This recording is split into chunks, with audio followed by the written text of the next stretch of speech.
అంటే టీఆర్ఎస్ ప్రభుత్వం తలపెట్టిన ప్రాజెక్టులు పూర్తి కావద్దు, నీళ్లు రావద్దు. అంటే మీ చిల్లర రాజకీయాల కోసం, మీ రాజకీయ బతుకుల కోసం, మీ చిల్లర పదవుల కోసం రైతుల నోట్లో మట్టి కొడతారు. ఇంత దుర్మార్గం కొడగడతారా?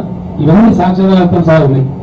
ఏ వ్యక్తులు వేస్తున్న గ్రీన్ ట్రిబ్యునల్లో హర్షవర్ధన్ రెడ్డి అని చెప్పి కొల్లాపూర్ లో కాంగ్రెస్ పార్టీ నుంచి పోటీ చేసిన అభ్యర్థి, మొత్తం మంది కాంగ్రెస్ పార్టీ నాయకులు. వాళ్ళ అడ్రస్ కూడా ఉన్నాయి. రాబోయే శాసనసభలో నిర్వహిస్తున్న బడ్జెట్ సమావేశం సందర్భంగా ప్రజల ముందు పెడతారు. ఎందుకంటే అభివృద్ధి కార్యక్రమాలు మీరు అడ్డుకోకండి. మీరు ప్రగతి నిరోధకం మీరేం చేయలే, మీ వల్ల ఏం కాలే. మీరు ఆంధ్ర ముఖ్యమంత్రులకు సంచుల మోజు బతికిన భక్తులు. మీ నిర్ణయాల పాలసీ చేసిందా? మీకు పద్ధతి ఉందా, పాడుందా? మీ నిర్ణయాల భాగస్వామ్యం ఉందా? బానిస భక్తులు బతికిరు. మీరు మాట్లాడిన అడ్డగోలు మాటలని ఏ విధంగా అహంకారం పెరిగిపోయిందో తెలంగాణ ప్రజలు కూడా గమనించాలని చెప్పి మనం చేస్తున్నాం. ఆంధ్రోల కన్నా సంచులు మోసినట. అసలు ఆంధ్రోలకి సంచులు మోస్తుంది, దోచిపెడుతుంది నువ్వు.